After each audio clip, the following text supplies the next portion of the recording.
आताच्या नवीन आईसाठी आपला हा व्हिडिओ आजचा। तर माझं बाळ जे आहे आता 7 महिन्याचा पुरा झाला बाबू। माझ्या बाळाचं नाव आहे आद्यांश। 7 महिन्याचा पूर्ण झाला तर मी त्याला आता 7 महिन्याचा पूर्ण झाल्यावर मी त्याला खाऊ काय घालून राहिली ते मी तुम्हाला आज या व्हिडिओमध्ये सांगतो। आणि तो कशा प्रकारे खाते, अन्न कशा प्रकारे एन्जॉय करते हे मी तुम्हाला आज पूर्ण सांगतो। तर 7 महिन्या अगोदर जेव्हा तो 6 महिन्याचा झाला तेव्हा मी त्याला काही जास्त दिलं नाही। अख्खे मूग राहते आपले उभे मूग, ते रातभर मुरू टाको आणि सकाळी उठून ते उकडून घेऊ, पूर्ण पिन्ना शिजून घेऊ आणि त्याचं पाणी करून मी त्याला देत होते।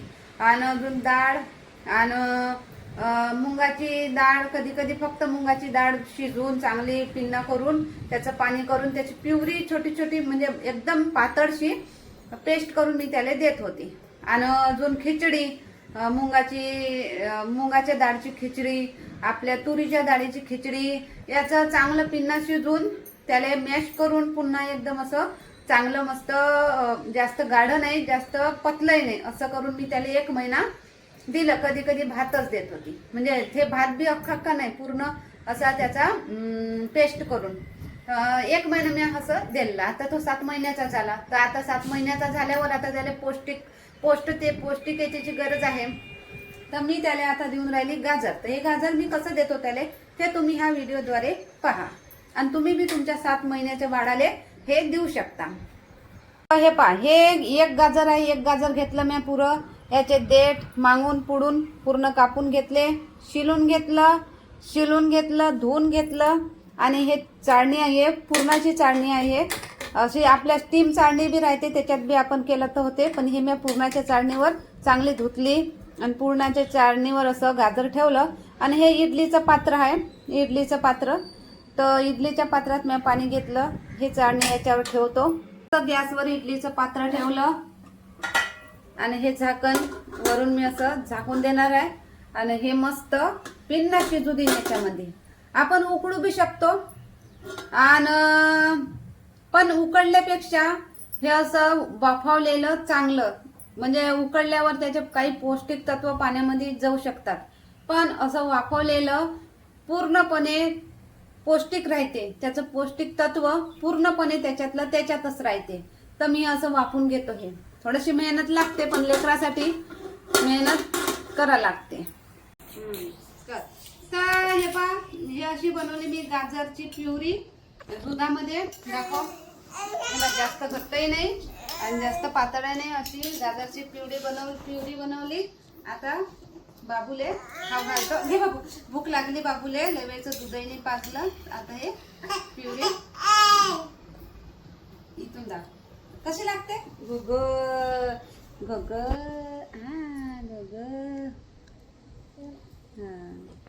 आवडली बाबूले प्युरी, आवडली। याच्यात मी नाही नमक मीठ हे म्हणजे काही वरचं टाकलंच नाही, फक्त दूध आणि गाजर आहे, मॅश करून बाफून मॅश केलं मस्त आणि टाकलं। आणि लेकराले 1 वर्षापर्यंत साखर, तेल, मीठ असं काही देवा बी नाही, गाजरमध्येच नॅचरल राहते साखर। टांगे मस्त खाऊन राहिला हे ना, गाजर तर अजून चांगलं पौष्टिक बी राहते। 1 चम्मच आणवा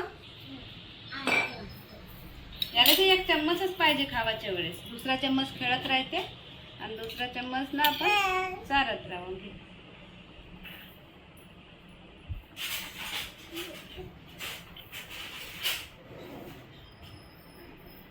गोड लागते ना।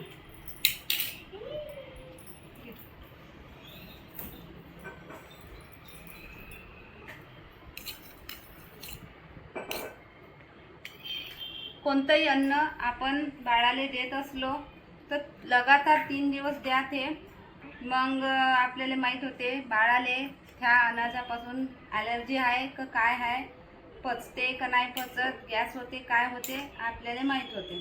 अगर काहीच नाही झालं त्याच्यात दुसरं काही मिक्स करून आपण देऊ शकतो।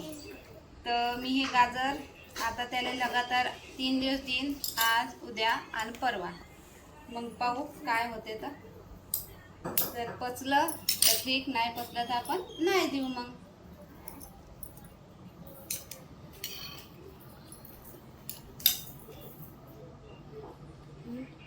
कसं 7 महिन्याच्या बाळाला जास्त खाणंही नाही पचत बाहेरचं, दुधानंच तर पोट भरून जाते. बाहेरचं मी एकच टाईम देत असतो. 6 महिन्याचा झाला तर मी पहिले मी 2 टाईम दिलं, तर त्याला पोटाला पचलं नाही, तर मग तेव्हापासून मी आता त्याला एकच टाईम देतो दिवसानं. घे. आणि मग दुसऱ्या मग दुधानंच तर चांगलं पोट भरून जाते त्याचं.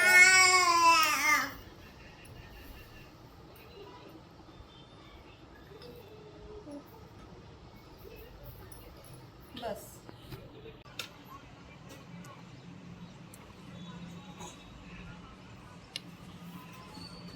आणि हे पहा, हा व्हिडिओ आहे दुसऱ्या दिवशीचा संध्याकाळचा. तर असं त्याला घेतलं ना तर मस्त मग असा आपलं असं फुग्गा करावं तोंडाले, तर मस्त तो मस्त फुग्गा फोडले आणि त्याला लागते, मस्त खेळते. तर त्याला गाजर वगैरे मस्त पचलं, चांगल्यानं खाल्लं. खिचडी बी मस्त बनवून देतो तेही खाते, आणि मस्त आलू देतो दुधामध्ये तेही मस्त खाते. आणि आता मस्त तो खेळून राहिला, तर मी त्याला अशी घेऊन बसली. थोडासा फ्री टाईम होता, व्हिडिओ वगैरे बनवून झाला होता, तर त्याला घेऊन मी बसली, तर तो खेळत होता.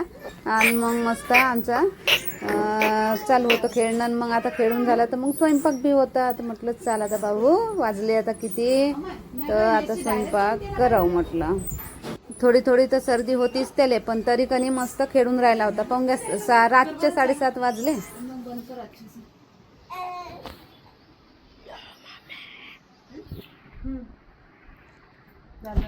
हाय, नमस्कार, गुड मॉर्निंग सर्वांना.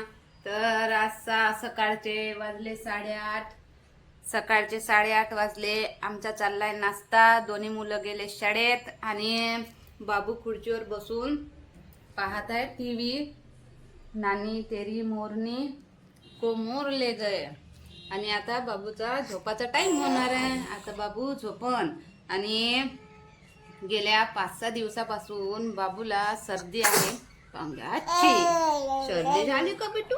माझ्या बाळाला सर्दी झाली. हो, तर मग मी विक्स वगैरे लावलं त्याले, तर ठीक झाली. थोडे दिवसासाठी विक्स लावलं, तर मग 2 दिवस विक्स लावणं बंद केलं, तर अजून त्याला सर्दी उमडली.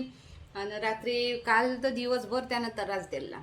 आणि मग रात्री बी झोपला नाही बरोबर. आणि मग त्याला मग मी विक्स लावून दिलं, तर मग तो बरोबर झोपला. तर म्हटलं आता रिंग विक्स लावून किती कव्हर करायची म्हटलं सर्दी, विक्सच लावत बसावं. तर म्हणून आता आज त्याला दवाखान्यात न्यावं लागल. हा ना, मग सर्दी झाली का मग तुला? हा, सर्दी झाली बाळाला? बाळाला सर्दी झाली? हो, सांग तर सगळ्यांना मला सर्दी झाली. हो, मला सर्दी झाली सांग. अशी. आणि 2 दातही आले म्हणा.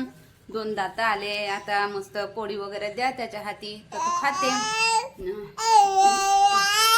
असं गाणे लावतो. तर आता त्याला आता झोपून देतो, मग व्हिडिओ वगैरे बनवतो, आणि मग त्याला 11 वाजता नेवा लागेल दवाखान्यात. आता लावून देतो याला गाणे.